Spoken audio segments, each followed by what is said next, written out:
ঢাকাতে আজকে এমন একটি প্লেসে ঘুরতে গিয়েছিলাম, প্লেসটা খুবই সুন্দর ছিল। ঢাকাতে এই প্লেসটা কম বেশি সবাই চিনবেন। এই ফার্স্ট টাইম শাড়ি পরে ঢাকা শহরে ঘুরতে খুবই ভালো লাগছিল, আর প্লেসটা এতটাই সুন্দর ছিল কি আর বলবো, আপনারা ভিডিওটি দেখলেই বুঝতে পারবেন। এদিনটা ছিল ফ্রাইডে, আর ফ্রাইডেতে অনেক লোকজন এখানে ঘুরতে এসেছিল। বিশাল বড় একটি মাঠও ছিল, সেখানে কম বেশি নানা রকমের মানুষ ঘুরতে এসেছিল। জিয়া উদ্যানের এই লেক পার্ক আমার কাছে খুবই ভালো লেগেছে। এখানের গাছগুলো দেখে তো আমি পুরো মুগ্ধ হয়ে গিয়েছিলাম। দিনটি ছিল ফ্রাইডে, যার কারণে মানুষের ভিড় অনেকটাই ছিল।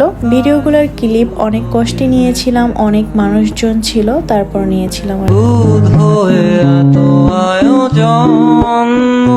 খারাপে রাতে তোকে প্রয়োজন, তাই এত আয়োজন, খুব তোকে প্রয়োজন।